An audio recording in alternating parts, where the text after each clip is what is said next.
Ah, les fougères. Ici, j'ai été vous en chercher justement deux de mon jardin. Et ça vient un peu de la pépinière.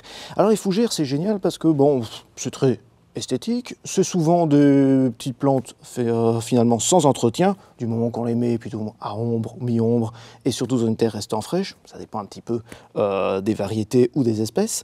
Mais ce qu'on sait moins, c'est que la plupart des fougères en hiver eh bien, perdent leur fronde, donc perdent ici les feuilles qu'on appelle des frondes, parce que ce sont des fougères caduques, et ça ne revient qu'au niveau du printemps. Mais, et c'est la petite sélection que je vous ai faite ici, il y a des fougères dont les frondes sont persistantes en hiver, et donc elles sont finalement décoratives toute l'année. Notamment justement cette petite ici, qui pousse notamment dans les cailloux ou entre les pierres et même parfois dans les murets. C'est une plante indigène, c'est l'Asplenium trichomanes. Alors elle a juste besoin d'un petit interstice entre des dalles, entre des pierres, etc. À l'ombre, à la mi-ombre, dans une atmosphère un peu humide, c'est parfait, c'est ce qui lui convient. Une autre indigène, mais d'une forme un peu plus spéciale, c'est la scolopendre, ou Asplenium scolopendrium, et ici c'est justement une forme très compacte et un petit peu frisottée comme ça, c'est Angustatum. Celle-là aussi sera parfaite soit sous des arbres à l'ombre un petit peu fraîche, mais on peut aussi la mettre en rocaille, dans une rocaille d'ombre justement, un peu humide. Toujours dans les rocailles d'ombre, on va se tourner vers la Nouvelle-Zélande avec cette Blechnum penna marina, une petite Blechnum qui va s'installer aussi entre des pierres dans une petite rocaille d'ombre.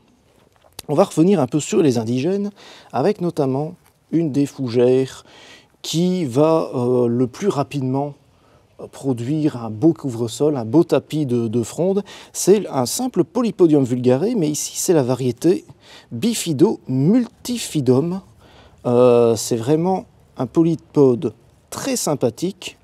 Vous en mettez 3-4 sur 1 mètre carré et très rapidement, les rhizomes vont s'étaler et faire un beau tapis de polypodes.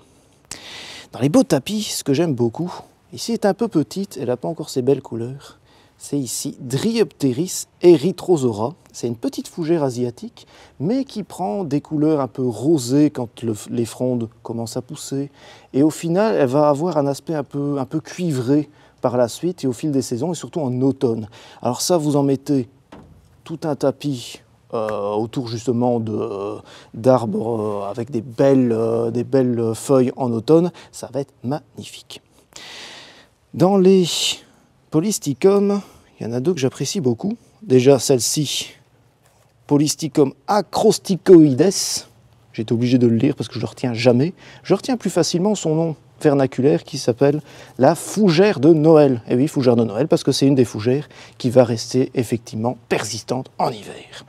Une autre Polysticum, mais complètement différente, c'est une Polysticum setifierum, et ici c'est une plumosome avec un feuillage très plumeux. Alors ça c'est très agréable, ça donne un aspect très doux autour de plantes qui ont justement des feuilles assez coriaces, qui ont des feuilles peut-être piquantes, qui ont l'air un petit peu plus agressives. Eh bien ça adoucit très fortement quand vous mettez ces petits plumosomes au pied.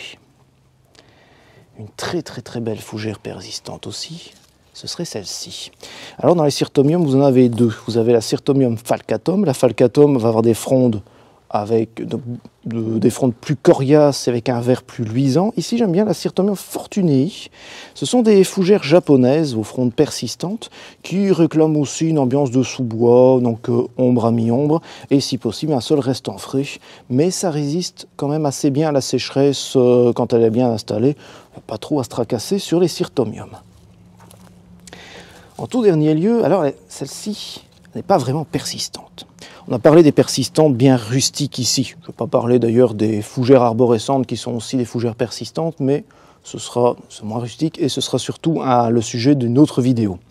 On a aussi des fougères dont le feuillage est dit semi-persistant, c'est-à-dire que certaines frondes vont rester si l'hiver est plus ou moins doux. C'est notamment le cas ici des Conogrammes emeiensis. Cet hiver, il a fait pas trop froid, en tout cas pas trop froid chez moi, eh bien mes Conogrammes ont gardé leur fronde une partie de l'hiver.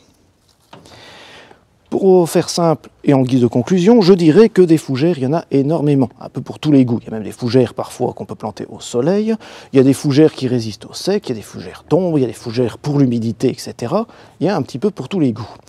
On savait moins qu'il existe des fougères aux frondes persistantes, et je vous conseille justement d'aller voir sur notre site. Vous allez voir dans l'onglet Vivaces, vous allez descendre sur fougères, là vous allez avoir toute notre gamme de fougères, et au-dessus vous aurez des petits onglets, et sur ces onglets vous pouvez choisir feuillage, et là vous aurez persistant, semi-persistant ou caduc. Vous appuyez sur persistant et vous aurez toute notre gamme de fougères à fronde persistante. Encore mieux, vous pourrez choisir après les couleurs de feuillage, vous pouvez même choisir la rusticité, bref, il y a moyen de jouer avec ces onglets pour choisir impeccablement votre plante et être sûr et certain d'avoir la plante qu'il vous faut, la plante dont vous avez besoin et la plante dont vous rêviez.